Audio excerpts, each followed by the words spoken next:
Sa isang siksikang eskinita sa labas, ng Maynila, kung saan ang amoy ng bagong saing na kanin ay humahalo, sa alikabok at sa ingay ng mga sasakyang dumaraan, dito nagsisimula ang kwento ni Marco. Si Marco, isang binatang biniyayaan nga kamay na tila may sariling isip, ngunit binawian naman ng liwanag sa kanyang nga mata. Sa bawat haplos at diing ng kanyang nga daliri, kaya niyang basahin ang bawat himaymay ng kalamnan, ang bawat ugat na nananakit, ang bawat pagod na dinadala ng kanyang mga kliyente. Ngunit ang angking galing na ito ay tila nababalewala sa loop ng magarbong massage parlor na pinapasukan niya, isang lugar na pag-ari ng isang lalaking nagngangalang Ricardo. Para sa mga mayayamang customer, ang kanyang kapansanan ay hindi isang tanda ng pambihirang pandama, kundi isang kakulangan na nagdudulot ng pag-alinlangan. Ang mundo ni Marco ay umiikot lamang sa dalawang tao. Ang kanyang mapagmahal na lola, si Lola Elena na ang makwento at pangaral ang nagsisilbing gabay sa kanyang madilim na landas, at si Isabel, ang kanyang matalik na kaibigan mula pa noong nga bata pa sila, ang kanyang nga mata at katuwang sa paggarap sa bawat bagong araw. Si Isabel ang kanyang baston, ang kanyang tagapagtanggol, ang boses na nagsasabi sa kanya kung anong kulay ng damit ang suot ng matao o kung may paparating na sasakyan. Ngunit sa bawat sulok ng kanilang abalang lugar, may mga kwentong ibinubulong ang hangin, mga alamat na pinaniniwalaan ng matatanda tungkol sa mga nilalang na naglalakad kasabay, mga tao kapag sumasapit na ang takip silim. At sa gitna nga mga kwentong ito, laging nababanggit ang isang matandang pulubi, isang babaeng nangangalang Aling Adela.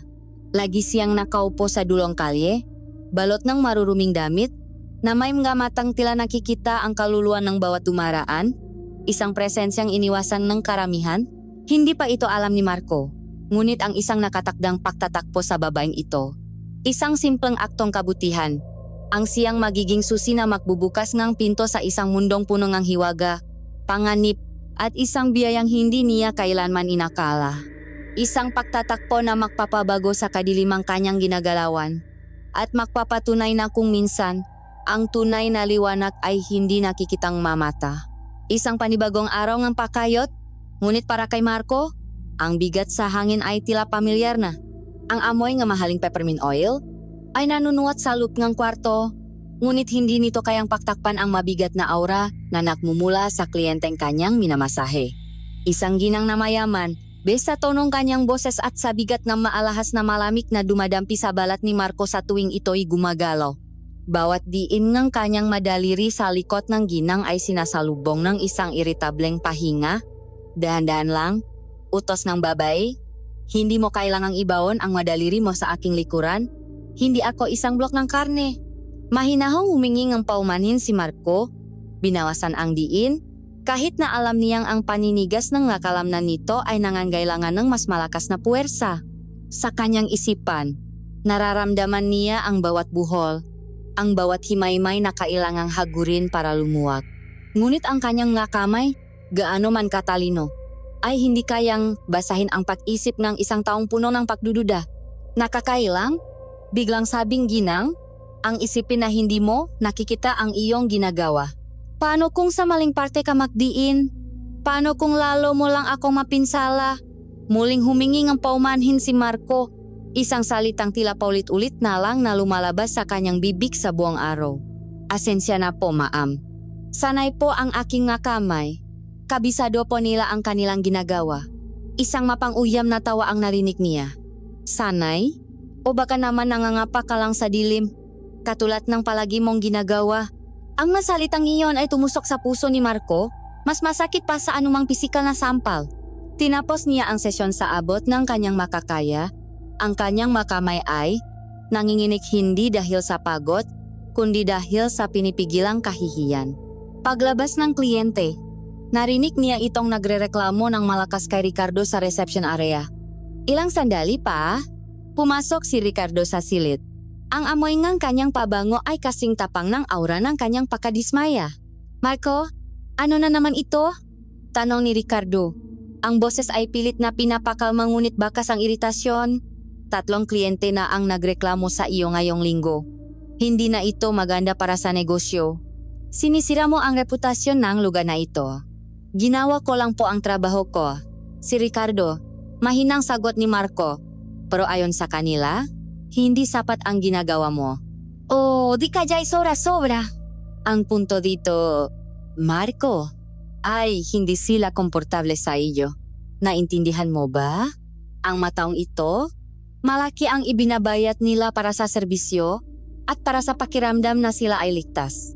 At ang isang masahistang bulag, pasensya na sa termino, ay hindi nagbibigay ng ganoong klaseng kapanatagan ng loop. Natahimik si Marco. Ano pa ba ang maaari niyang sabihin? Bawat salita ni Ricardo ay isang patunay sa katotohanang matagal na niyang kinakatakutan na sa mundong ito, ang kanyang kapansanan ay palaging mauna kaysa sa kanyang kakayahan. Pagkatapos ng kanyang shift, sinalubong siya ni Isabel sa labas, dala ang kanyang tungkot. Kumusta ang araw ng ating pinakamagaling na manghihilot? Masayang bati ni Isabel. Ngunit agad ding nagbago ang kanyang ekspresyon nang makita ang lungkot sa mukha ng kaibigan. Habang naglalakad sila pauwi sa maingay na kalye, ikinuwento ni Marco ang nangyari. Wala kang kasalanan? Mariing sabi ni Isabel. Walang modo lang talaga ang babaeng yon. At si Ricardo, isa siyang duwag. Imbes na ipagtanggol ka niya, mas pinili pa niya ang kampihan ang may pera. Pero paano na kung tuluyan na niya akong tanggalin? Nangangambang tanong ni Marco. Paano na si Lola Elena? Ito lang ang alam kong paraan para kumita. Hinawakan ni Isabel ang kanyang braso. Huwag kang mag-isip ng ganyan. Hindi tayo pababayaan. Gagawa tayo ng paraan. Habang papaliko sila sa kanilang eskinita, isang kakaibang katahimikan ang pumigil sa kanila. Sa isang madilim na sulok sa pagitan ng mabasurahan at mga basang karton, may isang anino. Isang aninong isang tao na pakaliit, tila kinakay ng dilim. Sino yan? Tanong ni Marco. Isang matandang babae. Bulong ni Isabel. May halong pag-ingat sa kanyang boses. Si Aling Adela. Halika na Marco, huwag mo nang pansinin. Ngunit hindi kumilos si Marco. May kung anong puwersa ang humihila sa kanya palapit sa direksyon ng matanda. Nararamdaman niya ang lamig, ang gutom, ang kalungkutan na tila nakmumula sa aninong iyon. Sandali lang, Bel. Sabi niya, huwag, Marco, nakakatakot siya. Sabi nila mambabarang daw yan. Ngunit hindi nakinig si Marco. Dahan-dahan siyang naglakad palapit, tinutukot ang daan. Tao po, magalang niyang tawag, walang sumagot. Ngunit naramdaman niyang itinaas ng matanda ang kanyang ulo. Kinuha ni Marco ang kanyang pitaka. Sa loob nito ay ang kakarampot na kita niya sa buong araw, na binawasan pa nga reklamo. Kinuha niya ang halos lahat ng laman nito, nag-iwan lang kaunting barya para sa pamasahe. Para po sa inyo, sabi niya, iniabot ang pera sa direksyon ng matanda. Naramdaman niya ang isang kamay na napakalamig at magaspang. Dahan-dahang kinuha ang pera mula sa kanyang palat. Marco! Ano bang ginagawa mo? Bulong ni Isabel mula sa kanyang likuran. Halos wala na ngang matitira sa'yo. Hindi sumagot ang matanda. Sa halip, naramdaman ni Marco ang isa pang bagay na inilagay sa kanyang kamay na kanina ay may hawa ng pera. Ito ay maliit, malamig, at gawa sa salamin. Isang maliit na bote na may takip na yari sa kahoy. Hinawakan niya ito ng mahigpit. Ingatan mo yan. Isang boses na tila nakmumula sa tuyong dahon ang bumulong. Tutulungan ka niyan sa oras na pinakakailangan mo. Gamitin mo sa kabutihan. Pagkatapos ng mga salitang iyon, naramdaman ni Marco ang pagbabago sa hangin. Tila biglang nawala ang lamig. Nasaan na siya? Tanong niya. Wala na. Gulat na sagot ni Isabel. Bigla na lang siyang nawala. Parang bula, Marco. Pumasok lang siya sa dilim at hindi ko na nakita. Nakatayo sila roon, sa gitna ng eskinita. Ang ingay ng paligid ay tila humina. Hawak ni Marco ang maliit at misteryosong bote. Ang bigat nito sa kanyang palat ay mas matindi kaysa sa aktwal na sukat nito. Hindi niya alam kung ano ito o kung anong hiwaga ang dala nito. Ang tanging alam niya ay sa isang araw na punong kahihiyan at pakadismaya. Isang estranghero sa dilim ang nagbigay sa kanya ng isang bagay na mas mahalaga kaysa sa parang kanyang ibinigay. Isang bagay na tila isang pangako. Pagdating sa kanilang maliit na bahay, ang amoy nga sinaing na niluluto ni Lola Elena ang sumalubong sa kanila, isang pamilyar at nakakaginhawang amoy na pansamantalang nakpawi sa bigat na dala ni Marco. Ikinuwento nila ang nangyari. Mula sa mapanlait na kliyente hanggang sa misteryosong pagtatakbo kay Aling Adela, si Lola Elena, na may hawak na sandok, ay napahinto sa paghahalo at naupo para pakinggan sila. Ang kanyang muha ay nagpapakita ng pag-alala. Isang bote? Tanong ang matanda. Patingin ako. Apo. Inilapak ni Isabel ang bote sa kanilang maliit na lamasang yari sa kawayan. Sa ilalim ng mahinang ilaw ng kanilang bumbilya, mas nakita nila ito ng malinaw. Ang salamin ay maitim. Halos hindi matanaw ang laman. At may maguit-guit na tilasaning nga tagalan. Ang takip na gawa sa kahoy ay mahigpit na nakasara. Mukhang mas matanda pa sa akin ang boteng ito. Biro ni Lola Elena, ngunit may bahid ng pagtataka sa kanyang boses. Subukan nating buksan, sabi ni Isabel, na puno ng kuryosidad. Mahigpit ang pagkakasara ng takip. Kinailangan pa ni Isabel na gamitan ito ng tela para pihitin ng mas malakas.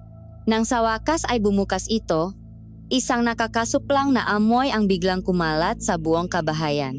Ito'y amoy ngang pinahalong lumang mantika na ilang ulit ng pinagprituhan, na may kasamang anghit ng nabubulok na dahon at mamasa-masang lupa. Napatakip ng ilong si Lola Elena. Ano ba yan? Masangsang. Reklamo niya. Naku Marco, baka naman niloko ka lang matandang yon. Segunda ni Isabel, itinulak palayo ang bote. Baka may lason yan o kung anong gayuma. Itapon na natin yan, bago pa magdala ng sakit. Ngunit si Marco, na hindi naman naapektuhan ng itsura, ay nanatiling kalmado. Inabot niya ang bote. Sa kabilangang masangsang na amoy na sinasabi nila, may ibang bagay siyang nararamdaman.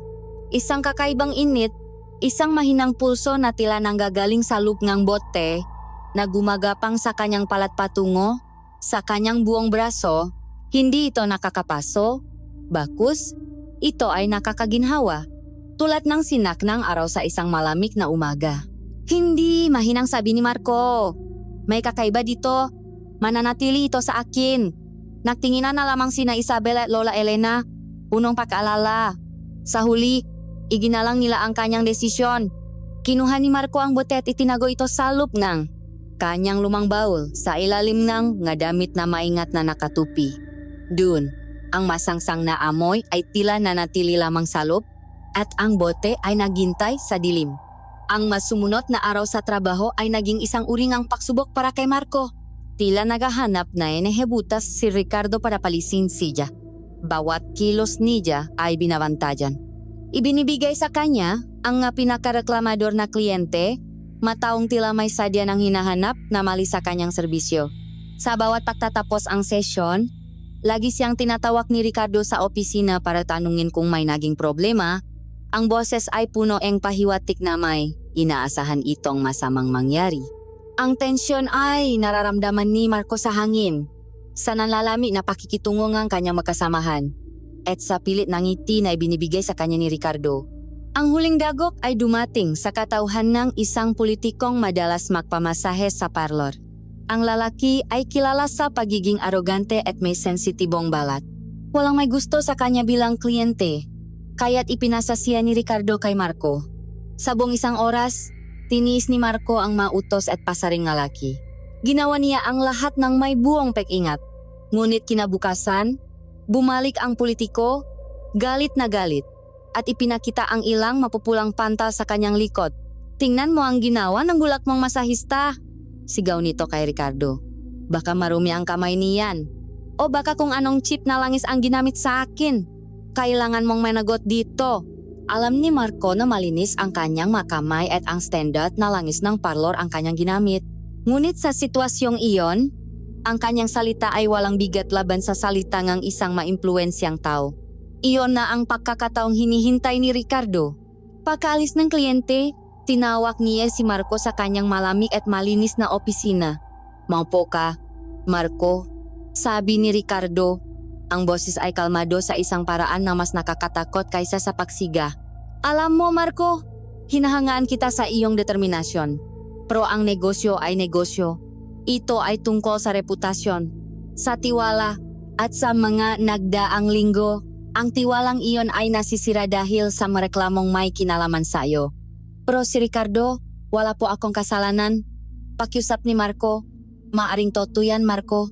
Ngunit hindi iyan ang nakikita ng kliyente. Ang nakikita nila ay isang problema. At bilang may-ari, tungkulin kong alisin ang problema. Binuksan ni Ricardo ang isang drawer at naglabas ng isang sobre. Ito na ang huling sahot mo? Sabi niya. Inilapak ang sobre sa mesa na tila ito ay isang mabigat na bagay. Isang mahirap na desisyon ito. Pero kailangan kong protektahan ang aking negosyo. Sana maintindihan mo. Hindi na nakapagsalita si Marco. Ang bawat salita ni Ricardo ay tila isang malaking bato na ipinapatong sa kanyang dibdib.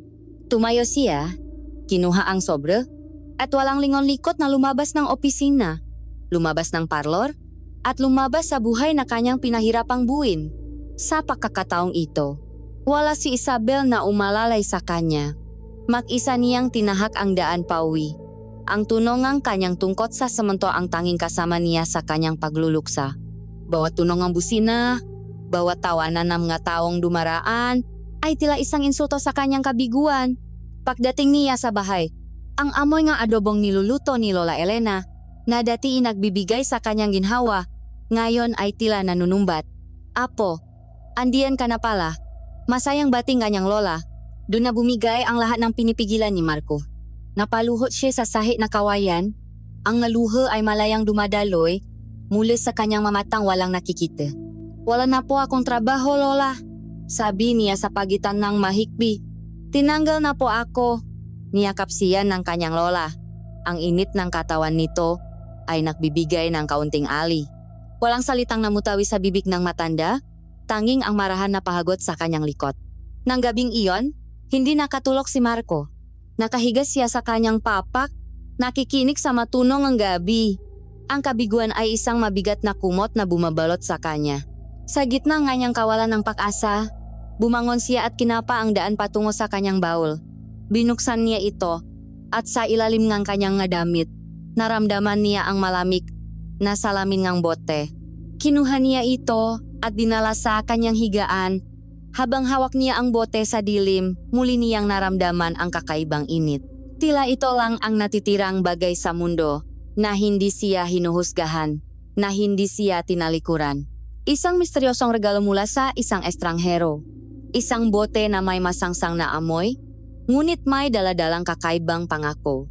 At sa pinakamababang punto ng kanyang buhay, sa dilim ng kanyang kwarto at ng kanyang kapalaran, yumakap siya sa boteng iyon, ang tanging pag-asa na kanyang pinanghahawakan. Kinabukasan, ang katahimikan sa loob ng kanilang bahay ay mas mabigat kaysa karaniwan. Si Marco ay nakaupo lamang sa isang sulok, hindi kumikibo, tila nakikinig sa bawat pagaspas ng hangin sa labas, bawat isa itila isang bulong ng kabiguan. Si Lola Elena, pagkatapos ng mahabang pagmamasid sa kanyang apo, ay nagtimpla ng 2 tasang mainit na kape at dahan-dahang lumapit. Heto, iho, uminom ka muna. Sabi niya. Inilapak ang tasa sa isang maliit na bangko sa tabi ni Marco. Ang pagkawala ng trabaho ay hindi katapusan ng mundo. Minsan, ito'y isang paraan ng tadhana para ituro sa atin ang isang bagong daan. Anong daan? Lola? Mapait na tanong ni Marco. Isang daan na madilim at walang kasiguraduhan. Sino pa ang tatanggap sa isang katulad ko? Hinaplos ni Lola Elena ang kanyang buhok. Ang nakamay mo, Marco. Yan ang iyong ilaw. Bakit hindi mo gamitin ang ilaw na yan dito mismo sa ating tahanan? Naguluhan si Marco. Ano po ang ibig ninyong sabihin? Bakit hindi ka manghilot dito sa bahay? Mungkahingang matanda. Ang kanyang boses ay puno ng sigla. Napakaraming nagtatrabaho sa construction site diyan sa kanto. Nga karpintero, nga pahinante. Lahat sila, pagod ang makatawan at masakit ang makasukasuan. Hindi nila kayang magbayad sa parlor ni Ricardo. Pero kailangan nila ang galing ng makamay mo. Ang ideya ay tila isang malayong bituin para kay Marco. Dito, Lola. Sa sala natin. Anong gamit natin? Isang banig? Nakakahiya po. Isa pa. Baka walang magtiwala sa akin. Ang tiwala ay hindi nakikita sa gandang lugar, apo. Ito ay nararamdaman sa galing ng serbisyo. Matatak na sabi ni Lola Elena. At ang kailangan lang nila ay ginhawa, hindi ang komportableng higaan o ang mabangong aircon. Maniwala ka sa akin. Maniwala ka sa sarili mo. Sa mga sumunod na oras, si Lola Elena ang naging abala. Inalis niya ang mapalamuti sa dingding. Nilinis ang sahig na kawayan hanggang sa kuminis ito at inilatak ang pinakamalinis at pinakamakapal nilang banik sa gitna ng sala. Si Marco ay nanatili lamang sa kanyang kinaupuan, puno ng alinlangan, ngunit may isang bagay sa kanya na gustong maniwala sa sinasabing kanyang lola. Kinaumagahan, hindi nakaksaya ng panahon si Lola Elena. Nagtungo siya sa kalapit na construction site at buong pagmamalaking ipinagsabi na ang kanyang apo, ang pinakamagaling na manghihilot na kilala niya, ay nag-aalok ng serbisyo sa murang halaga. Marami ang natawa, ang iba ay nagduda. Ngunit ang pangakong murang ginhawa ay isang alok na mahirap tanggihan para sa mga katawang pagod. Tanghali na nang may kumatok sa kanilang pinto. 3 lalaking malalaki ang katawan, ang balat ay sunok sa araw at ang mga damit ay puno alikabok ng semento. Ang kanilang pagdating ay tila yumanik sa munting bahay. Dito raw po yung masahe. Tanong ng isa, ang boses ay malakas at magaspang. Kinakabahan si Marco. Ngunit sinalubong sila ni Lola Elena ng may ngiti. Tuloy kayo, maiho. Heto ang apo ko, si Marco. Naramdaman ni Marco ang kanilang mga mapanuring tingin kahit hindi niya ito nakikita. Narinig niya ang kanilang ngabulungan. Bulak pala, kaya ba niya? Baka lalo lang sumakit ang likod natin dito. Huminga ng malalim si Marco. Sino po ang mauna? Tanong niya. Sinisikap na maging kalmado ang kanyang boses. Ang pinakamalaki sa kanila ang nagpresinta. Habang nakadapa ito sa banik, inilabas ni Marco ang kanyang natitirang langis, isang murang brena na bibili sa botika. Sinimulan niya ang pagilot. Ang makalamnan sa likod ng lalaki ay sintigas ng bato, resulta ng araw-araw na pagbubuhat ng maholo blocks at sako ng semento. Ginamit ni Marco ang lahat ng kanyang lakas at kaalaman. Ngunit sa kalagitnaan ng sesyon, naramdaman niyang tuyo na ang kanyang mga palad, ubos na ang langis sa bote. Natigilan si Marco. Isang malamig na kaba ang gumapang sa kanyang dibdib. Teka lang po, sabi niya, sinisikap na itago ang panginginig sa kanyang boses. Kukuha lang po, ako ulit. Tumayo siya at kinapa ang daan patungo sa kanyang silid. Anong gagawin niya? Hindi siya maaring huminto. Mapapahiya siya at ang kanyang lola. At pagkatapos, naalala niya ang bote. Ang misteryosong bote na nakatago sa kanyang baul. Nakatubili siya. Ang masangsang na amoy nito ay bumalik sa kanyang alaala. Ngunit wala na siyang ibang pagpipilian. Ito na lang ang natitira. Kinuha niya ang bote. Ang kakaibang init nito ay muli niyang naramdaman. Tila isang paalala. Bumalik siya sa sala. Ang malamig na bote ay nasa kanyang kamay. Pasensya na po, ito na lang ang natitirang langis ko. Paumanhin niya. Ayos lang yan, basta't madulas, sagot ng lalaki. Nang buksan niya ang takip, ang pamilyar na masangsang na amoy ay muling kumalat. Ano yan? Amoy panis? Reklamo ng isa sa mga kasama nito. Huwag kang mag-alala. Baka mabisayan. Biro naman ng isa pa. Puno ng pakalinlangan. Nakpatak si Marco ng kaunting langis sa kanyang palat at ipinahid ito sa likod ng lalaki. At dun, isang himala ang naganap. Sa sandaling dumampi ang langis sa balat, ang masangsang na amoy ay biglang naglaho na parang bula. Ang pumalit dito ay isang di may paliwanag na halimuyak. Isang amoy na tila pinahalo-halong sampagwita pagkatapos ng ulan, na may bahit ng mentol at mga halamang gamot na hindi niya kailanman naamoy. Ang bango ay napakalinis at nakakakalma, at ito'y dahan-dahang pumuno sa buong silid. Ang dalawang lalaking naghihintay ay biglang natahimik, abala sa paglanghap ng kakaibang amoy. Maging si Lola Elena ay napatigil sa kanyang ginagawa sa kusina. Para kay Marco, ang pagbabago ay higit pa sa amoy. Ang langis sa kanyang kamay ay tila uminit at nang ipinagpatuloy niya ang pagilot, ang kanyang nga kamay ay tila may sariling isip. Gumalaw ang maito ng may kakaibang kagaanan at katiyakan. Ang bawat buhol sa kalamnan ng lalaki na kanina'y sintigas ng bato ay tila mayelong natutunaw sa ilalim ng kanyang madaliri. Hindi na niya kailangang gamitan ng lakas. Ang init mula sa langis ay tila kusang nagpapalambot sa mananinigas na litit. Nararamdaman niya ang pag-agos ng ginhawa sa buong katawan ng lalaki. Pagkatapos ng ilang minuto, ang lalaking kanina'y hindi mapakali ay humihinga na ng malalim at kalmado, tila nasa bingit ng pakakatulog. Nang matapos si Marco, Dahan-dahang bumangon ang lalaki. Inunat niya ang kanyang nga braso at likod. Isang ekspresyon ng purong pagkamangha ang nasa kanyang muha. Anong ginawa mo? Tanong niya. Ang boses ay punong pagtataka. Wala na. Ang sakit sa likod ko, nabala. Parang hindi ako nagtrabaho ng isang linggo. Ang gaan ng pakiramdam ko. Para akong bago. Ang kanyang dalawang kasama na nakarinig at nakaamoy sa lahat ay hindi na naghintay pa. Sabik silang nagpabunutan kung sino ang susunod. Ganun din ang naging resulta. Bawat isa sa kanila ay umalis na may ngiti sa labi. Paulit-ulit na nagpapasalamat kay Marco. Nagbayad sila ng higit pa sa halagang sinabi ni Lola Elena at nangakong babalik kasama ang iba pa nilang makatrabaho. Nang makaalis na sila, ang sala ay muling natahimik. Ngunit sa pagkakataong ito, ang katahimikan ay punong pag-asa. Ang mabangong amoy ng langis ay nanatili sa hangin. Isang patunay sa nangyaring himala. Hawak ni Marco ang bote. Tiningnan niya ito. Na tila pareho pa rin ang dami ng laman. Ang kakaibang init nito ay naroon pa rin. Napangiti si Lola Elena. Ano ang sabi ko sa'yo? Apo? Niyakap niya si Marco. Sa yakap na iyon, naramdaman ni Marco na ang bagong daan na sinasabi ng kanyang lola ay nagsisimula ng magliwanag.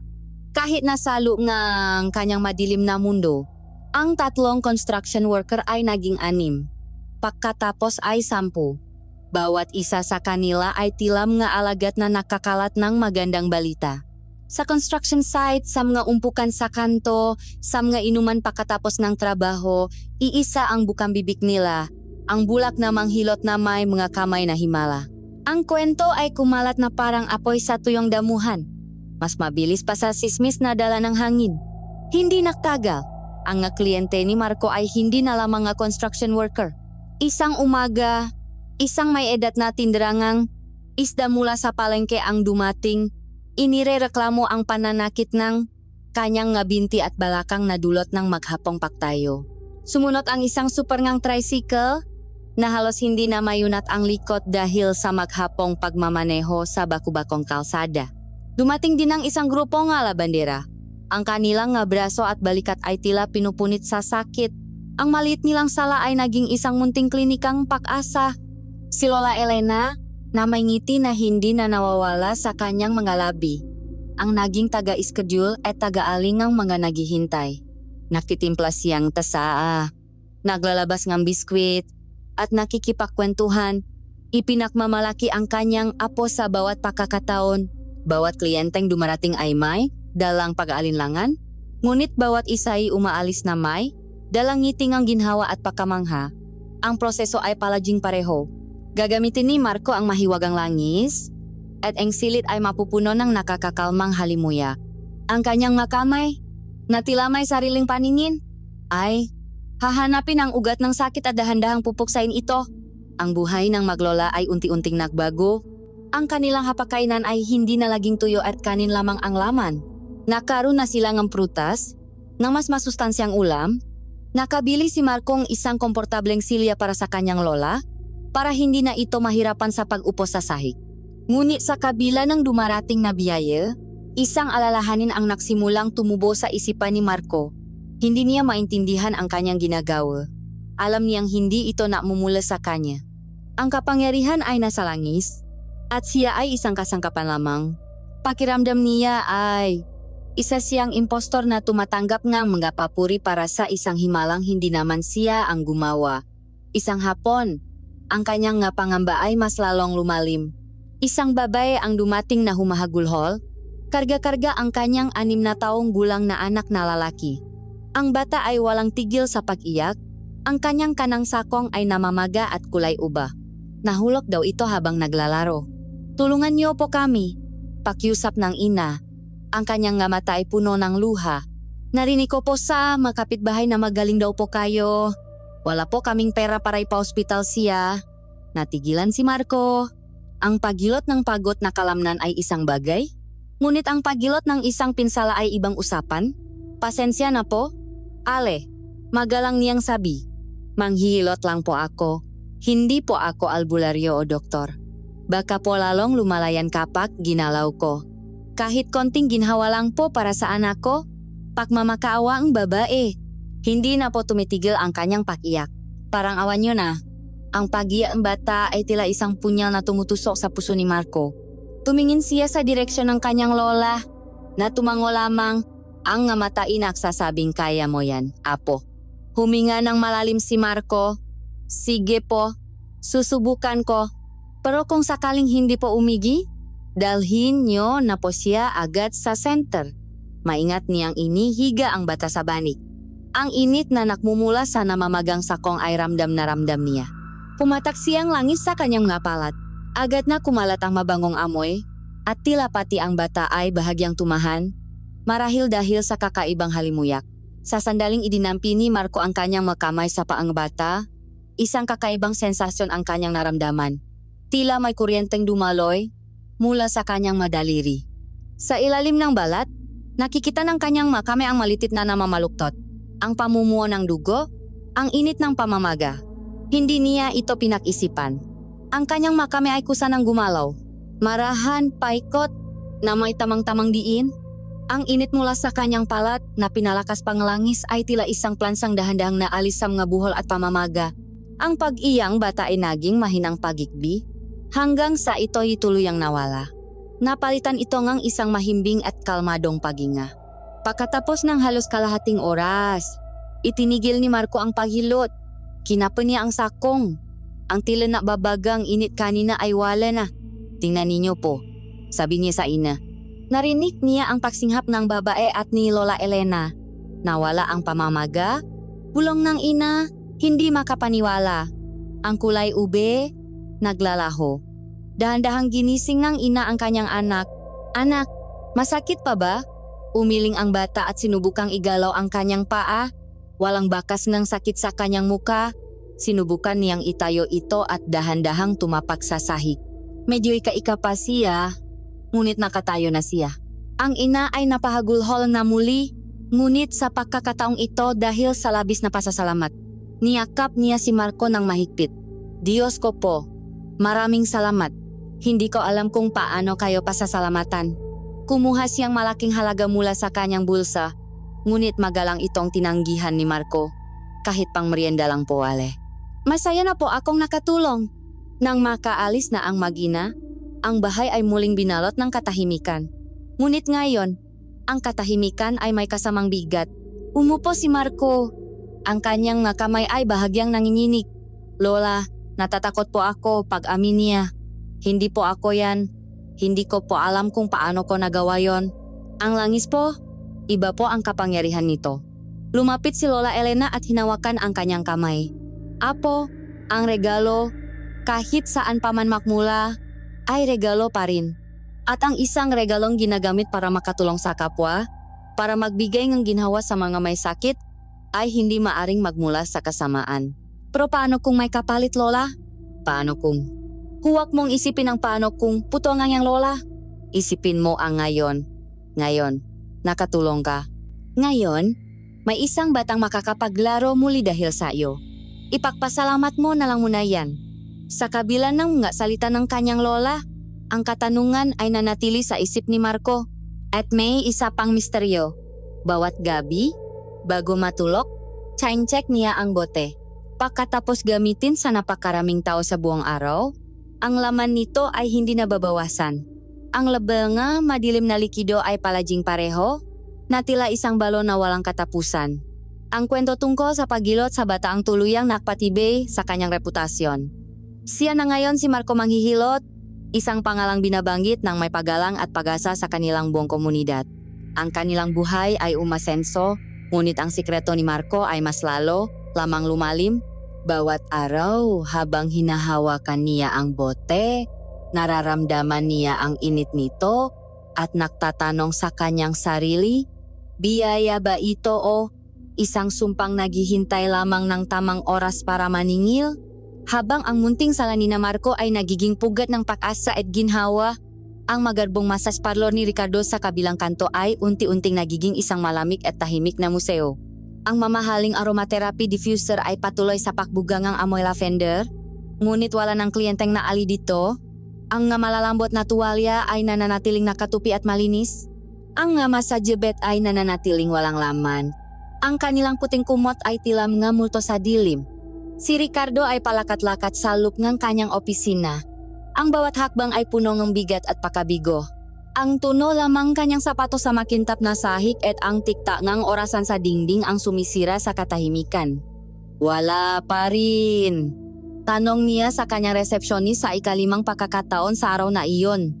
Isang malungkot na pekiling lang ang isinagot ng babay. Kahit isang tawak man lang para sa booking, sir, wala po. Ibinalibak ni Ricardo ang hawak na pluma sa lamesa.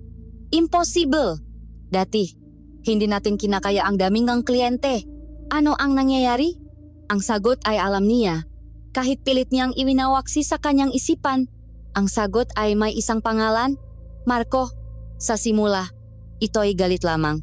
Galit dahil ang isang tinanggal niyang empleyado, isang bulak na kanyang minamaliit, ay nagtatagumpay. Ngunit habang lumilipas ang mga araw at ang kanyang negosyo ay patuloy na bumabagsak, ang galit ay nahaluan ng isang mas madilim na damdamin, inggit. At ang inggit na iyon ay nagsilang ng isang mapanganib na hinala. Paano ito nangyari? Paano nagawang agawing ang isang bulak na may banik lang sa sahig? Ang kanyang mga kliyenteng sanay sa karangyaan? Hindi ito dahil sa galing? Imposibleng dahil lang sa galing. May iba pa? May dayaang nangyayari. Ang mabulong-bulungan sa kalye ay nagsimulang makaroon ng ibang kahulugan sa kanyang pandinig. Ang salitang himala ay naging kulam. Ang magaling ay naging manggagayuma. Ang kwento tungkol sa isang batang mabilis gumaling ang sakong ay hindi na isang kwento ang kabutihan, kundi isang patunay ang itim na mahika. Ginayuman niya ang kliyente ko. Bulong ni Ricardo sa sarili isang gabi habang nakatingin sa walang laman niyang appointment book. May gamit siyang kung ano. Isang uringang agimat o langis na may kapangyarihan. Dahil sa paniniwalang ito, nagsimula siyang makmanman. Nagsusot siyang sombrero at madilim na salamin at naglalakad-lakad sa eskinita ni Marco. Mula sa malayo, sa likod ng isang poste o isang pader, pinapanot niya ang hindi naubos na pila ng matao sa labas ng munting bahay. Nakikita niya ang kanilang mamukapagod, may sakit, desperado. At nakikita rin niya ang mamuka nila paglabas maginhawa, masaya, at puno ng pasasalamat. Ang bawat ngiti sa labing nga kliyente ni Marco ay isang karayom na tumutusok sa kanyang puso. Isang araw, pilit niyang kinausap ang isang ale na kalalabas lang mula kina Marco. Magandang araw po, ale. Mukhang maganda po ang inyong pakiramdam. Galing po ba kayo diyan sa manghilot? Ay, iho. Masayang sagot ng ale. Napakagaling ang batang yon. At ang bango-bango sa loob. May ginagamit siyang langis na parang galing sa langit. Nakakawalang ang lahat ng problema. Ang salitang langis ay tumata sa isipan ni Ricardo. Iyon na. Iyon ang sikreto. Isang mahiwagang langis. Pero hindi napansin ni Ricardo na may isa pang pares ng mga mata na nakmamasid sa kanya. Si Isabel na pauwi mula sa pamamalengke ay natigilan nang makita ang isang pamilyar na tindik na nagtatago sa kanto.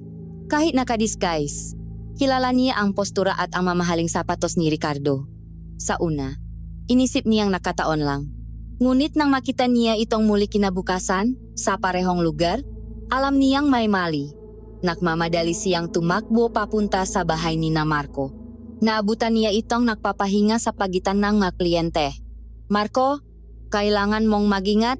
Sabi niya, habol ang hininga. Nakita ko si Ricardo. 2 beses na.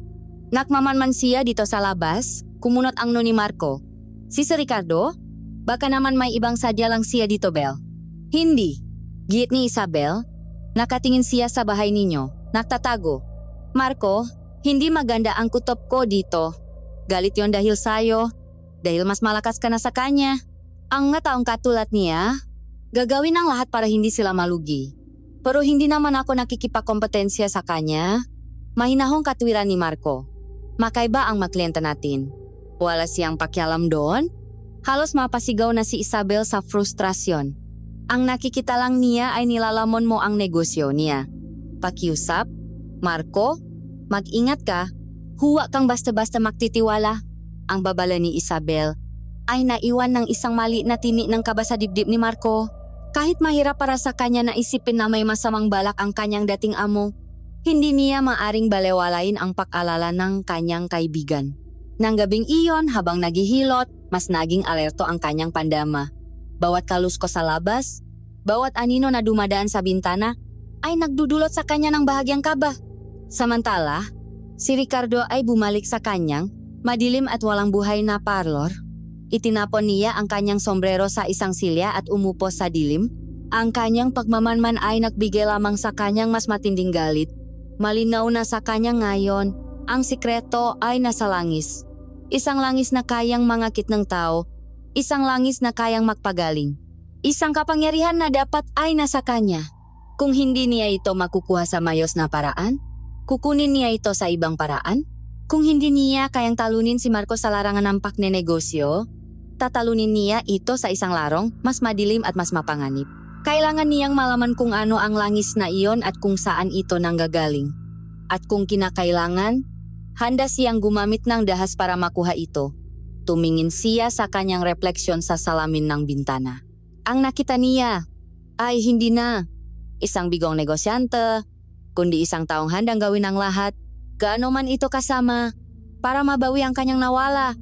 Ang kanyang nga mata ay nakapoy sa inggit, isang apoy na malapit ng magliyap at manunong lahat ng bagay sa kanyang daraanan. Lumipas pa ang ilang linggo, at ang pila nga mataw sa labas ng bahay ni na Marco ay naging pangkaraniwang tanawin na sa kanilang eskinita. Ang kanilang maliit na tahanan ay naging isang kanlungan para sa mga pagod at may karamdaman. Ngunit isang maaliwalas na hapon, isang bagong mukha ang lumitaw sa pila. Isang mukha na hindi pamilyar sa karaniwang mga kliyente ni Marco. Isang lalaking nasa katanghalian ang edad, payat ang pangangatawan, ngunit may gamatang alisto na tila sinusuri ang bawat sulok ng lugar. Ang kanyang pananamit ay simple, ngunit mas malinis kaysa sa karaniwang mga trabahador. May dala siyang aurang katahimikan na kakaiba sa ingay kapaligiran. Sino po sila? Tanong ni Lola Elena na siyang namamahala sa pila. Ako si Berto, magalang na sagot ng lalaki. Ang kanyang boses ay malumanay ngunit may kakaibang lalim. Narinig ko sa isang kaibigan na napakagaling daw ng manghihilot dito. Gusto ko sanang subukan. Walang nakitang masama si Lola Elena, kaya't isinama niya ang pangalan nito sa listahan. Nang sa wakas ay pakakataon na ni Mang Berto, pumasok ito sa sala at magalang na namano kay Marco. Isang kilos na ikinagulat ni Marco dahil bihira itong gawin ng kanyang kliyente. Habang nakadapa si Berto sa banik, sinimulan ni Marco ang kanyang ritual. Kinuha niya ang maliit na bote, pumatang langis sa kanyang palat, at ikinalat ito. Ang pamilyar na halimuyak ay muling pumuno sa silid, ngunit sa pagkakataong ito, may ibang reaksyon siyang narinig. Napakabango, sabi ni Berto, ngunit ang tono nito ay hindi tulad ng pagkamangha ng iba. Ito'y tila isang pag-aanalisa. Amoy ng mahalamang gamot mula sa kagubatan. Mahirap itong hanapin sa panahon ngayon? May halo ba itong ugat ng makahiya at dahon ng ilang-ilang? Natigilan si Marco. Walang sinuman sa kanyang nga kliyente ang nagtanong ng ganun ka-espesipiko. Regalo lang po ito sa akin, maikling sagot niya. Habang sinisimulan ang paghilot, sa ilalim ng kanyang madaliri, naramdaman ni Marco ang isa pang kakaibang bagay. Ang makalamnan ni Berto ay hindi matigas dahil sa pagod. Ito'y matigas sa isang paraan na tila ba ito ay masiksik, mas denso kaysa sa normal na laman ng tao. At ang kanyang balat, sa kabilang nga init ng panahon ay may kakaibang lamig.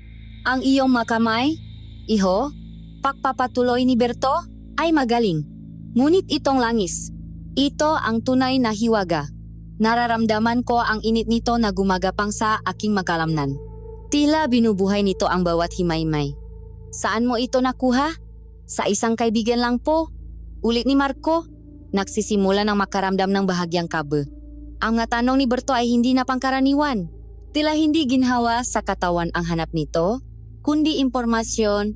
Tinapos ni Marco ang sesyon, ngunit ang pakiramdam ng pag-ingat ay nanatili sa kanya. Bumangon si Berto at umupo. Ang kanyang nga mata ay hindi nakatingin kay Marco kundi sa maliit na bote na maingat na nakapatong sa isang maliit na bangko. Isang napakahalagang regalo, sabi ni Berto, at ang mamahalagang bagay ay may katumbas na presyo. Mula sa kanyang bulsa, kumuha si Bertong isang makapal na rolyong pera. Inilabas niya ito, at ang tunong na papel na pera ay umaling-aungaw sa tahimik na silid. 5,000. Alok niya. Hindi. 10,000. Ibibigay ko sa iyo lahat nga ito. Ngayon din, para sa maliit na boteng iyan, napasinghap si Lola Elena na nasa kusina. Ang halagang iyon ay sapat na para sa kanila sa loob ng ilang buwan. Isang alok na napakahirap tanggihan. Ngunit para kay Marco, ang bote ay higit pa sa pera. Ito ang nagbigay sa kanyang bagong pag-asa, ang nakbalik ng kanyang dignidad. At may isang bahagi sa kanya, isang insting na hindi niya may paliwanag, na nagsasabing hindi dapat ito mapunta sa kamay ng lalaking ito. Maraming salamat po sa alok ninyo, Mang Gilberto. Magalang ngunit matatag na sabi ni Marco. Pero hindi po ito para ipagbenta. May sentimental value po ito sa akin. Ang ngiti sa labi ni Berto ay bahagyang nawala. Isang malamig na kislap ang dumaan sa kanyang mga mata. Isang bagay na nakita ni Lola Elena at nagdulot ng kaba sa kanyang dibdib. Sayang naman, sabi ni Berto. Ang kanyang boses ay bumalik sa pagiging magalang. Ngunit ngayon ay may halong kaplastikan. Kung magbabago ang isip mo, alam mo kung saan ako hahanapin. Tumayo si Berto na tila alis na. Nagpasalamat siya muli at nagsimulang maglakad patungo sa pinto. Ngunit sa kanyang pagdaan sa maliit na lamesa, bigla niyang aksidenteng nasagi ang isang baso ng tubig. Ay, sigaw niya. Tila nagulat. Ang tunog ng nabasak na salamin at ang pagtilapon ng tubig ay gumawa ng ingay. Agad na nagpanik si Lola Elena. Naku, ayos lang po ba kayo? Sabi niya habang kumukuha ng basahan. Si Marco ay natigilan. Ang kanyang pandinig ay nalito sa biglaang gulo. At sa isang saglit na iyon ng pakalito, kumilos si Berto. Ang kanyang nagalaw ay hindi na mabagal at magalang. Ito'y mabilis, tahimik, tumpa na parang isang ahas. Ang kanyang kamay ay mabilis na dumukwang patungo sa maliit na bote. Hindi ito nakita ni Marco. Ngunit naramdaman niya ito. Naramdaman niya ang biglaang pababago sa hangin, ang halos walang tunog na pagaspas ng damit ni Berto, ang pakawalang ang init mula sa direksyon kung nasaan ang bote. Ang kanyang buong katawan ay sumigaw babala. Bago pa man dumapo ang madaliri ni Berto sa bote, umikot si Marco. Ang kanyang kamay ay humaginit sa hangin at buong lakas na dumapo. Hindi sa bote, kundi sa pulsuhan ni Berto. Natigilan si Berto. Ang kanyang namata ay nanlaki sa pakabigla. Paanong?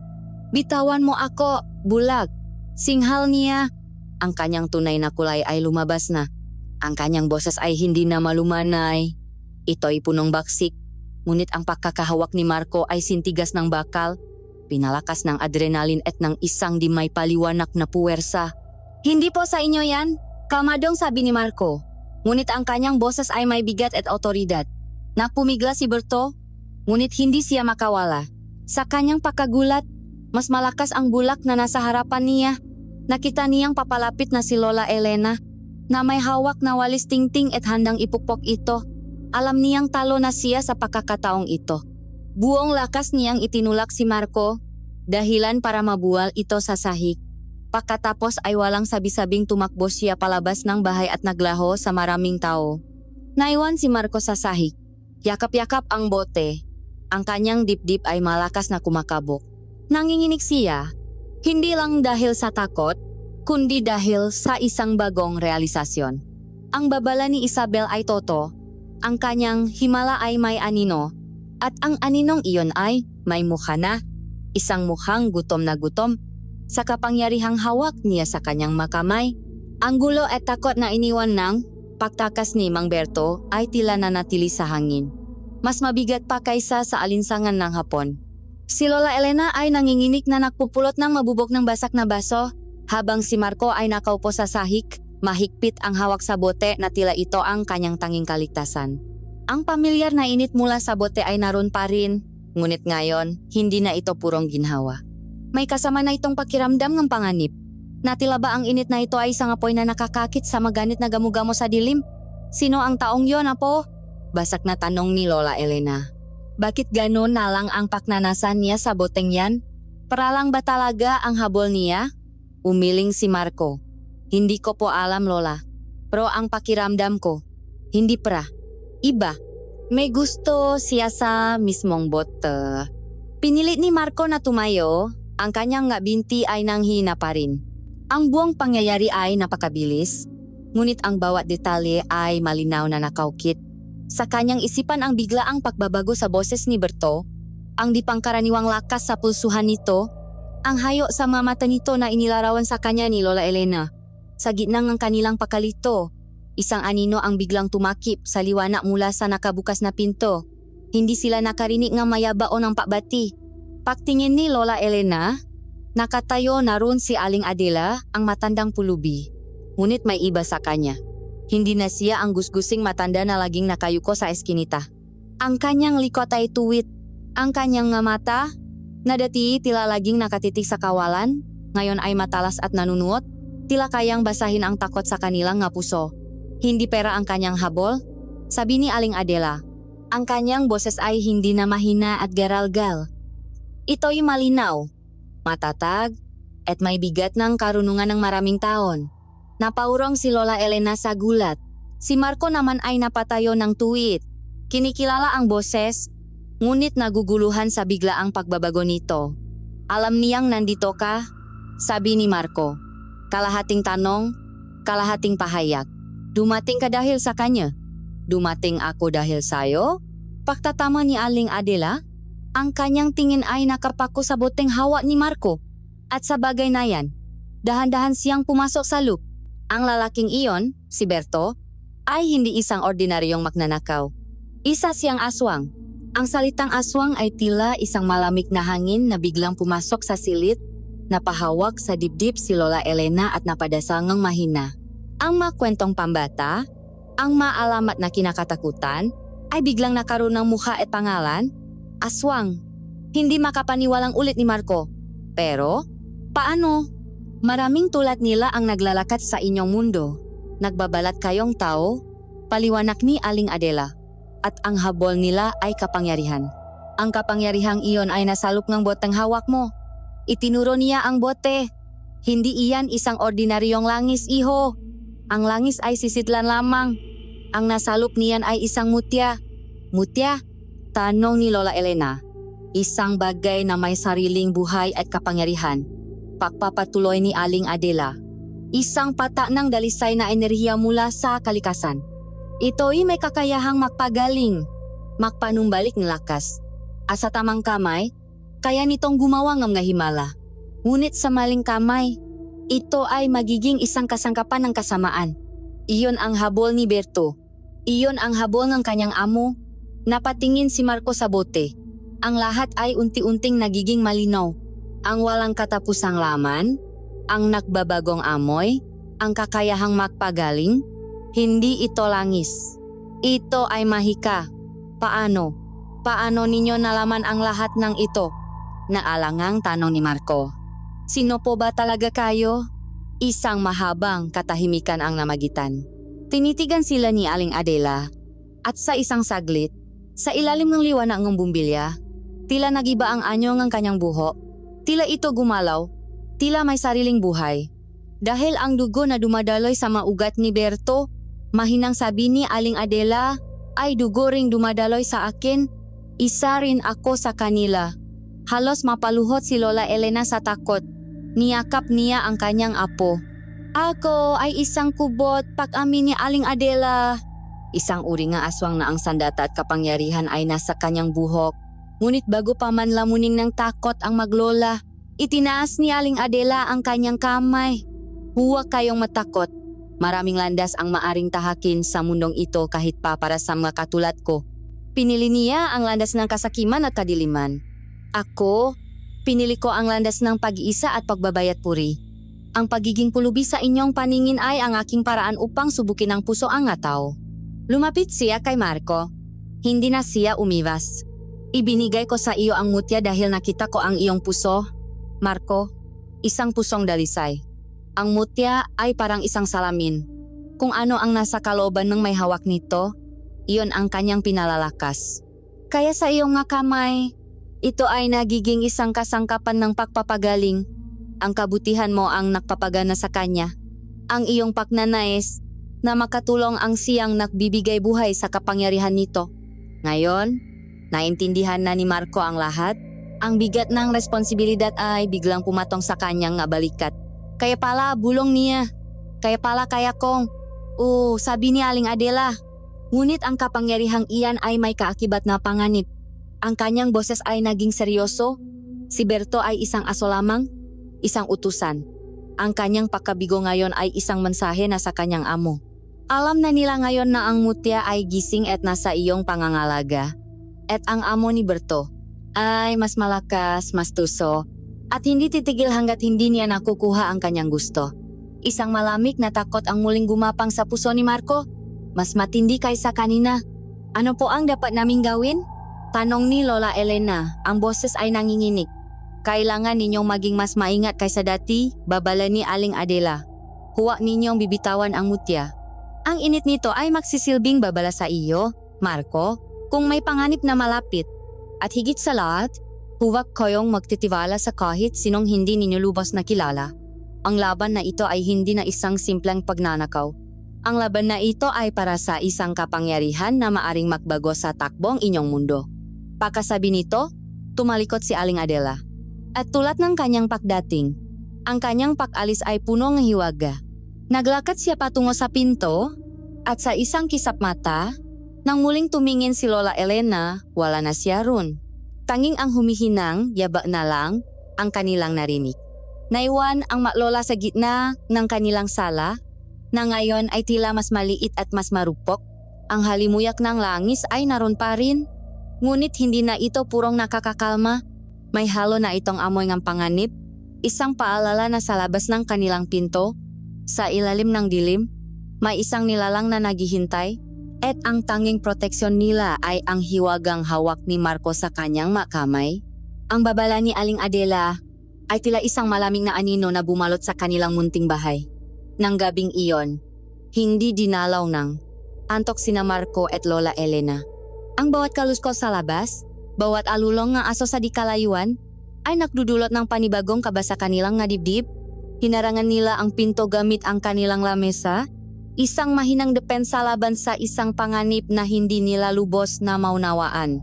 Sa tabi ni Marco, sa lupngang kanyang bulsa, ay ang botang mutya. Ang init nito ay tila mas matindi. Isang sinyalas na tila kumikumpas sa papalapit na kadiliman. Bandang hating gabi, ang karaniwang ingay ng gabi ay biglang naputol. Ang makuliglig ay biglang tumahimik. Ang mga aso sa kapitbahay ay biglang tumigil sa pagtahol. Ang pumalit ay isang nakabibinging katahimikan, isang katahimikang mas nakakatakot kaysa sa anumang ingay. Pagkatapos, isang amoy. Isang masangsang na amoy na tila pinahalong na bubulok na laman at basang lupa. Nandito na sila, nanginginin na bulong ni Lola Elena, habang mahigpit na hinahawakan ang isang rosaryo. Nasimula ito sa isang mahinang kalmo sa kanilang bubong na yero, na tila may isang malaking ibon na dumapo. Sumunod ang isang garalgal na tunog sa kanilang dingding na gawa sa kahoy, na parang may matatalas na kuko na sinusubukang humanap ng siwang. Si Marco, na nakaupo sa sahig, ay mas pinatalas ang kanyang pandinig. Naririnig niya ang mahihinang pahinga sa labas. Marami sila, at ang maito'y hindi pahinga ng tao. Ito'y mabigat, malalim, at puno ng gutom. Bigla, isang malakas na kalabog ang yumanik sa bintana. Ang kahoy na harang nito ay nabiyak, at isang kamay na may mahahaba at matatalas na kuko ang pumasok, naghahanap ng masasakmal. Diyos ko! Sigaw ni Lola Elena. Ngunit ang takot ay hindi nagtagal. Ang kanyang pagiging ina at lola ay mas nanay. Mula sa isang bayong, kumuha siyang isang dakot ng magaspang na asin at ibinato ito sa kamay ng aswang. Isang nakakapasong tunok ang narinig, na sinundan ng isang hindi makataong sigaw ng sakit. Agad na binawi ng aswang ang kamay nito. Ngunit hindi pa sila tapos. Ang dingding sa kabilang panik ay biglang gumuho. Natila sinipang ng isang dambuhala. Dalawang anino, dalawang nilalang na may mapupulang mata, at anyong kahawik ng tao ngunit mas malaki at mas mabangis, ang gumapang papasok. Ang amoyng kamatayan ay mas lalong tumindi.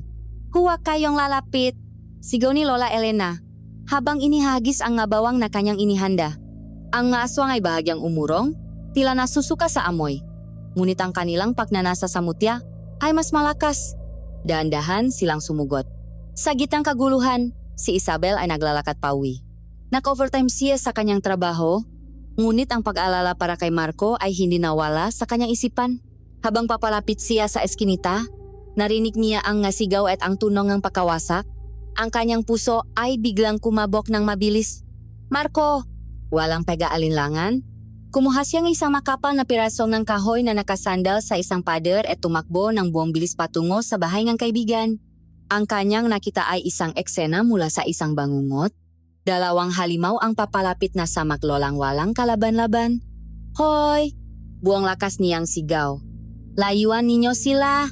Ibinalibak niya ang hawak na kahoy at tinamaan ang isa sa mga aswang sa likod. Napalingon ito sa kanya. Ang mamatay nag-apoy sa galit. Ang pagdating ni Isabel ay isang sorpresa na hindi inaasahan ng mga aswang. Ngunit ang kanyang tapang ay hindi sapat laban sa kanilang lakas.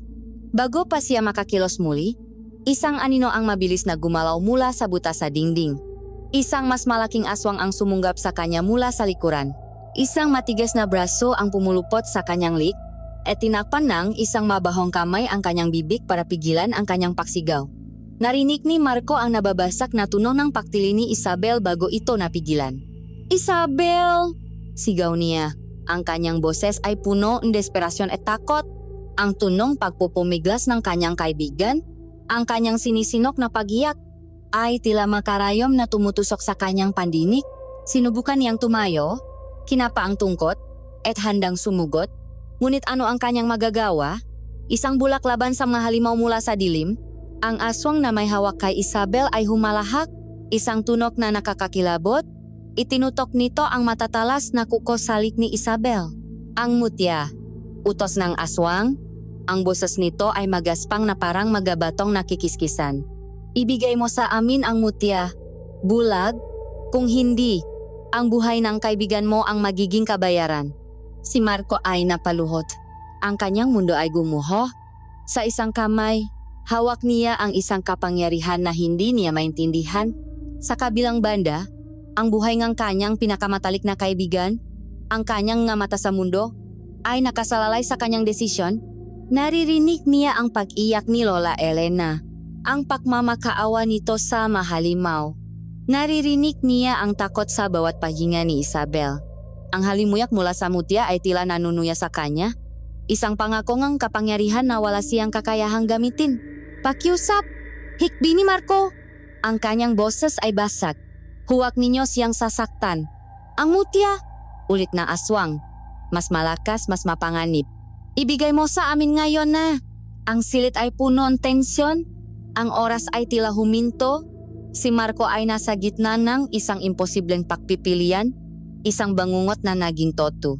Ang kapangyarihang ipinakalop sa kanya ay siya na ngayong ginagamit na panakit sa mataong pinakamamahal niya.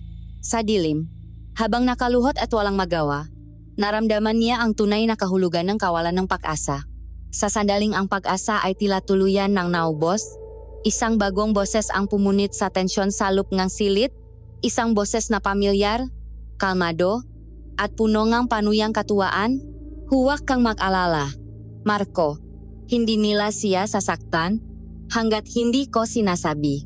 Mula sa pinakamalaking butas sa dingding, kung saan ang liwanag ng buwan ay pumapasok, humakbang ang isang figura.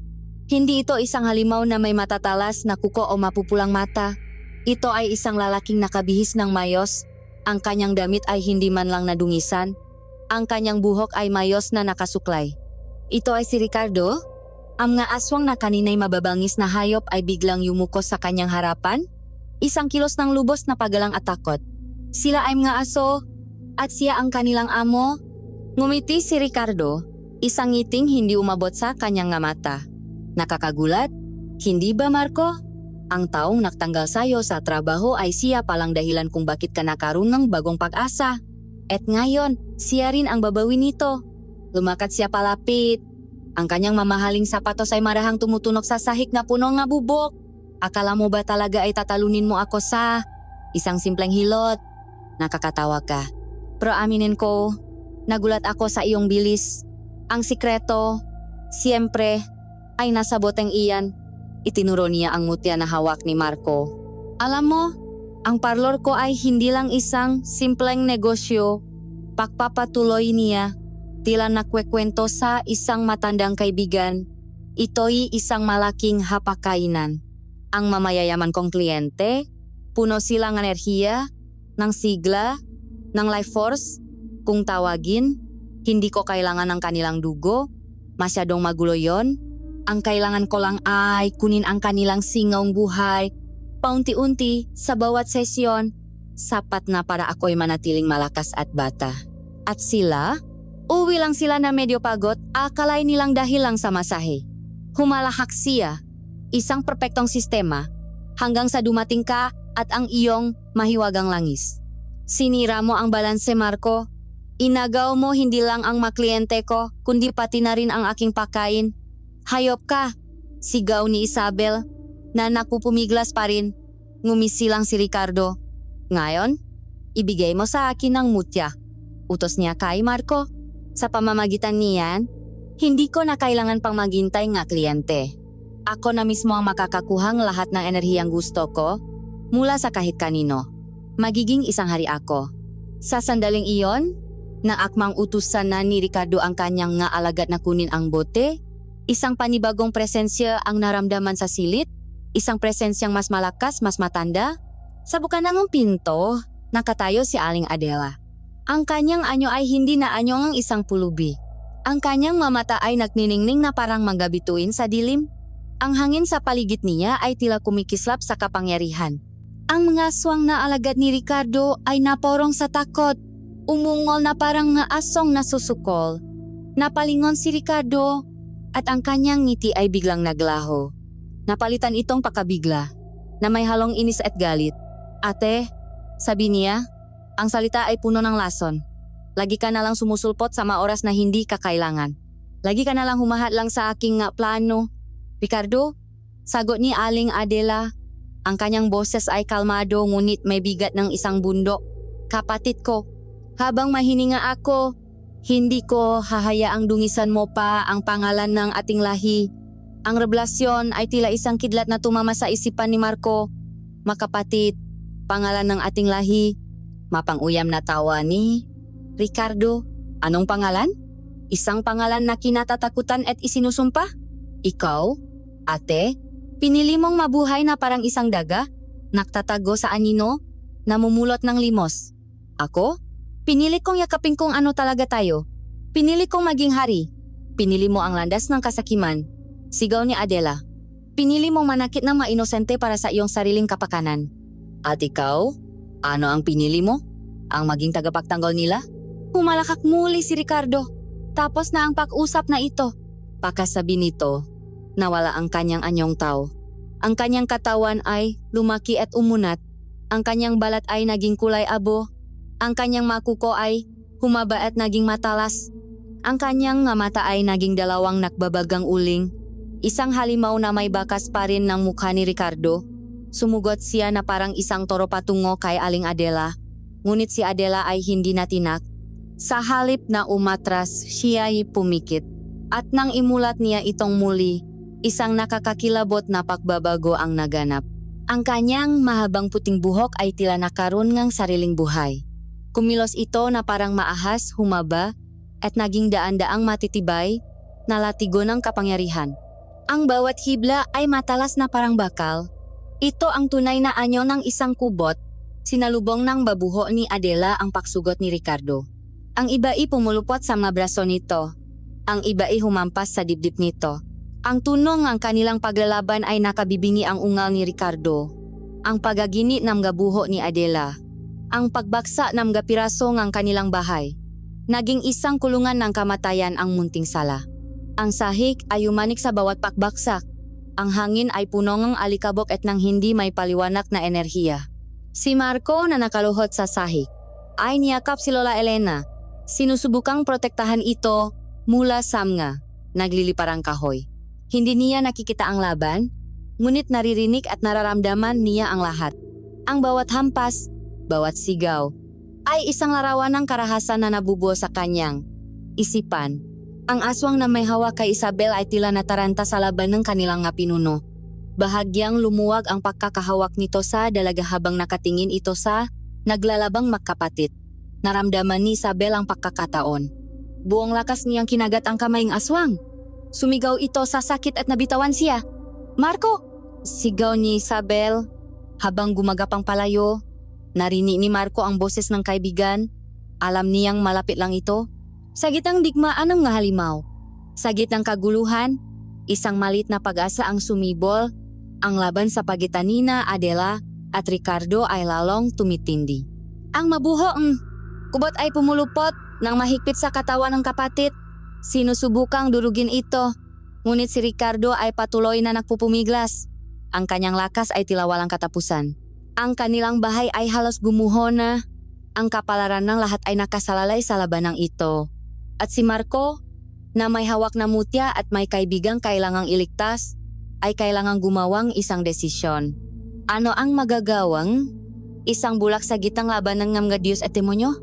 Ang labanan ng makapatid ay isang bagyong galit at kapangyarihan sa loob ng kanilang gumuguhong bahay. Ang bawat hampas ng buhok ni Adela ay sinasabayan ng isang dagundong. Ang bawat atake ni Ricardo ay isang marahas na pagsabog. Si Marco, na nakasupsop sa sahig, ay naririnig ang lahat. Naririnig niya ang pekrek ng mabuto, ang pagpunit ng laman, at ang masigaw na hindi nagaling sa tao. Naririnig niya ang pag-iya ni Lola Elena sa isang sulo, isang tuno na mas masakit pa sa anumang pisikal na sugat. At naririnig niya ang takot sa hininga ni Isabel na gumagapang papalapit sa kanya. Bigla, isang malaking bahagi ng kanilang bubong ang bumaksak sa pagitan nila na nagiwalay kay Marco mula kina Lola Elena at Isabel. Ang alikabok at ang sigaw ng yang lola ay lumikang ang isang pader na hindi niya kayang lampasan. Ang pakiramdam ng pagiging inutil ay tila isang lason na gumapang sa kanyang buong katawan. Hawak niya ang pinakamakapangyarihang bagay sa silid, ngunit ano ang silbi nito kung hindi niya kayang protektahan ang kanyang pamilya? Sa gitna ng kanyang desperasyon, isang kakaibang ideya, isang bulong na tila hindi nakmula sa kanyang isipan, ang umalingaw-ngaw sa kanyang kamalayan. Hindi ito isang plano kundi isang instinct, isang huling, desperadong pag-asa. Ang mutya, ang init mula sa bote ay tila tumatawag sa kanya, nanganggakong isang solusyon na hindi niya maunawaan. Nanginginig ang kanyang makamay habang itinaas niya ang bote, inalis niya ang takip. Marco, huwag. Narinig niya ang sigaw ni Isabel, ngunit ang boses nito ay tila nakmumula sa malayo, huli na ang lahat. Ibinuhos niya ang natitirang laman ng bote. Ang makapal at mainit na likido, direkta sa kanyang matang walang buhay. Ang sakit. Ito ay isang sakit na hindi niya kailanman naramdaman. Tila libo-libong nag-apoy na karayom ang sabay-sabay na tumusok sa kanyang utak. Isang sigaw ng purong paghihirap ang kumawala sa kanyang lalamunan, mas malakas pa sa ingay ng labanan. Ang mundo ng tunok ay biglang naglaho, napalitang ng isang ugong na nakabibingi at pagkatapos. Katahimikan. At kasunod ng katahimikan, liwanag. Hindi lang isang simpleng liwanag. Isang pagsabok ng kulay na wala siyang pangalan. Manggahugis at anino na hindi kayang iproseso ang kanyang isipan. Ang kanyang utak ay nagwawala. Sinusubukang intindihin ang biglaang pagbahaang impormasyon. Sa kauna-unahang pagkakataon sa kanyang buhay, si Marco ay nakakita. At ang una niyang nakita ay ang impyerno. Nakita niya si Ricardo, hindi lang bilang isang halimaw, kundi bilang isang pusot ng may timat-sakim na enerhiya, humihigop ng lahat ng liwanag sa paligid. At nakita niya si Aling Adela, ang kanyang anyo bilang. Kubot ay napapalibutan ng isang pilak na aura. Ang kanyang buhok ay hindi lang simpleng buhok kundi mga latigo ng dalisay na liwanag. Nakita niya ang manipis at kumikinang na sinulit na life force na bumabalot kina Lola Elena at Isabel. Isang liwanag na siyang tinitipil ni Ricardo. Ang labanan ay mas malinaw na ngayon. Nakita niya kung paanong si Ricardo sa isang bugsong galit ay nakawala sa mga buhok ni Adela at buong lakas na sinuntok ito. Bumaksak si Adela sa isang dingding. Ang kanyang pilak na liwanag ay bahagyang kumupas. At pagkatapos, ibinaling ni Ricardo ang kanyang nakapoy na mga mata sa tunay niyang pakay. Ang mahinang liwanag na nakmumula sa maklole. Tapos na ang laro, ate, umungo si Ricardo habang dahan-dahang naglalakat patungo kina Lola Elena. Kukunin ko na ang dapat ay sa akin. Dun, isang bagong damdamin ang pumalit sa sakit at pakalito ni Marco. Galit. Isang dalisay at nag-aalap na galit na ipinanganak mula sa pagmamahal. Tumingin siya sa kanyang kamay. Sa basyo at basak na botang mutya. Nakita niya ang mahinang liwanag na kumikinang pa rin sa mga bubok nito. isang huling piraso ng kapangyarihan ng mutya. Hindi na siya nag-isip, ang kanyang katawan ay kusa ng gumalaw. Tumayo siya, ang kanyang ngabinti ay nanginginig pa rin sa paninibago sa mundo ng paningin. Tumakbo siya, isang pagtakbong padapa-dapa at walang kasanayan, patungo sa dambuhalang anino ng kanyang dating amo. "Ricardo!" sigaw niya. Lumingon si Ricardo, nagulat nang makita ang bulak na ngayon ay nakatayo at nakatingin ng diretso sa kanya. Ngunit sa kanyang pakmamaliit, hindi niya ito pinansin at sa isang saglit na iyon ibinaon ni Marco ang basa na bote sa braso ni Ricardo. Ang kontak ay tila isang pagsabok. Ang natitirang kapangyarihan sa mga bubok ng mutya ay parang asido na tumunaw sa madilim na enerhiya ni Ricardo. Isang sigaw na hindi na kayang ilarawan ang kumawala mula kay Ricardo. Isang sigaw ng kaluluwang sinusunog. Ang kanyang anyong halimaw ay biglang nanghina. Ang maitim na anino ay tila hinihigo pabalik sa kanyang katawan. Napaatras siya. Hawa ang kanyang nasusunok na braso. Ito na ang pagkakataong kailangan ni Adela. Mabilis siyang bumangon. Ang kanyang pila na liwanag ay muling naalap. Ang kanyang ngabuho ay muling humaba at sinakmal ang nanghihinang si Ricardo. Ngunit sa pagkakataong ito, hindi niya ito sinaktan. Ipinulupot niya ang kanyang mabuho sa paligid nito at nagsimula siyang bumikas ng masalita sa isang lengguwaheng kasing tanda ng panahon. Nakita ni Marco ang maitim na enerhiya na marahas na hinihila palabas mula sa katawan ni Ricardo na tila isang itim na usok na isinusuka nito. Si Ricardo ay umungol at nangisay hanggang sa ang huling piraso ang kadiliman ay nawala. Ang kanyang malaking katawan ay bumagsak sa sahig, bumalik sa anyo ng isang ordinaryo at ngayong mahinang-mahina ng tao, ang manatitirang aswang, nang makitang bumaksak ang kanilang pinuno, ay nagsigawan sa takot at naglaho na parang maaninong tinunawng liwanag. Tapos na ang laban, ang unang sinanga araw ay nagsimulang pumasok sa mabutas ng kanilang nawasak na bahay. Si Adela, na pagod, ay bumalik sa kanyang anyong tao. Tumingin siya kay Marco, hindi na may awa, kundi may paggalang. Si Marco naman, na nanginginig pa rin, ay dahan-dahang lumingon. Nakita niya ang mukha ng kanyang lola, ang bawat kulubot na guhit ng pagmamahal at pag-alala. Nakita niya ang mukha ni Isabel, punong luha ngunit may ngitingang kosonet. Ang nga mukha na dati binubuo lang niya sa kanyang isipan, ngayon ay nasa harapan niya. At sa gitna ng kanyang pakamangha, isang bagong pakiramdam ang nagsimulang gumapang sa kanyang nga mata. Isang unti-unting panlalabo. Isang dahan-dahang pagbabalik ng pamilyar na kadiliman. Ang himala ay may katapusan. Napapikit siya. Sinusubukang ikulong ang nga imahe sa kanyang isipan. Ang nga unang at marahil ay huling nga bagay na kanyang makikita. Ang liwanag ay dahan-dahang naglalaho. Ang unang sinang bukang liwewe ay isang mahiyain at ginintuang guhit na dahan-dahang gumapang sa masiwang ng kanilang nawasak na bahay. Para kay Marco, ang liwanag na ito ay parehong isang biyaya at isang paalam. Bawat segundo, ang mang-imahe sa kanyang harapan ang mukhang kanyang lola na basang-basa sa luhang pasasalamat.